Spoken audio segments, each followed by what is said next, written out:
সেজদায় বান্দা আল্লাহর সবচেয়ে কাছাকাছি থাকে, এই সময়ে বেশি বেশি দোয়া করতে রাসূল সাল্লাল্লাহু আলাইহি ওয়াসাল্লাম তাগিদ দিয়েছেন। দোয়া করলে ডাইরেক্ট কবুল হবে ইনশাআল্লাহ। পিতা মাতার খেদমত করে দোয়া করেন, দোয়া কবুল হবে ইনশাআল্লাহ। এখন তো পিতা মাতার খেদমত মানুষ করতে চায় না। এটা সেই যুগ যে যুগে পিতা মাতার সাথে দাস দাসীর মতো আচরণ করা হয়।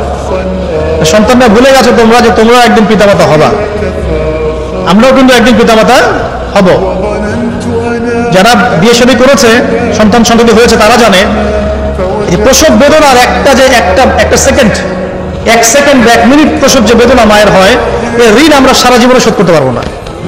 পারবেন? এই কারণে মায়ের পায়ে নিচ জান্নাতের কথা বলা আছে। মাদের সম্মান আল্লাহর কাছে অনেক বেশি, মেয়েদের সম্মান অনেক বেশি। এই নারীবাদী ফ্যামিলিস্টরা যা বুঝিয়েছে, ইসলাম এমন নয়। তো ইসলাম এমন নয়। ইসলামে মেয়ের মর্যাদা সবচেয়ে উপরে। সেই মেয়েদেরকে আমরা এখন কি বলছি, কাপড় চোপড় সব কমিয়ে কমিয়ে বেপর্দা করে রাস্তায় নামিয়ে দিয়েছে। যদি একটা মানুষ নিজের সম্মান না বুঝে, তাকে সম্মান কেউ দিতে পারে? নিজেকে চিনতে শিখুন। আমাদের সম্মান আল্লাহর কাছে অনেক বেশি। এটা বলছিলাম প্রিয় ভাইরা, মায়ের পায়ের নিচে আল্লাহ পাক সন্তান বেহেশতের কথা বলেছে। মা বোনদেরকে 4টা কাজ করতে বলে, অনলি 4টা কাজ। 5 ওয়াক্ত নামাজ যদি ঠিকমতো পড়তে পারে, 1 নাম্বার। 2, রমজান মাসে রোজা রাখে। 3 নাম্বার, পর্দা ঠিকঠাক মতো করে। আর 4 নাম্বার, স্বামীর আনুগত্য করে। ইনশাআল্লাহ জান্নাতের যে কোনো দরজা দিয়ে ইচ্ছা প্রবেশ করতে পারবে।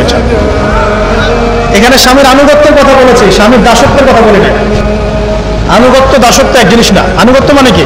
আনুগত্য মানে আপনি স্বামীর যে কোনো ভালো কাজে আপনি তাকে সায় দিবেন। আনুগত্য। নামাজ পড়তে বলেছে, নামাজ পড়তে হবে। পর্দা করতে বলেছে, আপনি পর্দা করবেন। বেপর্দায় যাবেন, আপনি যাবেন না। এটা আনুগত্য। দাসত্ব কি? দাসত্ব হচ্ছে যে সে ভালো মন্দ যাই বলুক আপনি শুনছেন, দাসত্ব। এটা করবেন না। মা বোনরা 4টা কাজ বাসায় গিয়ে আবার শুনিয়ে দিবেন। নবীজি বলেছেন 4টা কাজ কোনো মেয়ে করলে জান্নাতের যে কোনো দরজা দিয়ে ইচ্ছা প্রবেশ করতে পারবে। 1 নাম্বার, 5 ওয়াক্ত সালাত। 2 নাম্বার, রমজান মাসের সাওম রোজা। 3 নাম্বার, পর্দা ঠিকঠাক মতো করবেন, লজ্জাস্থানের হেফাজত। এবং 4 নাম্বার, স্বামীর আনুগত্য করা।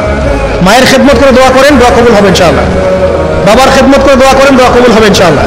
কোরআন তেলাওয়াত করে দোয়া করেন, দোয়া কবুল হবে ইনশাআল্লাহ। মনে করেন শেষ রাতে উঠেছেন, মানে শেষ রাত বলতে বোঝাচ্ছি এই ধরেন যে 2টার পর থেকে, এখন 2টা 2:30টার পর থেকে নিয়ে ফজর পর্যন্ত শেষ রাতে উঠেছেন। এই সময় আপনি যা দোয়া করবেন ইনশাআল্লাহ কবুল হবে।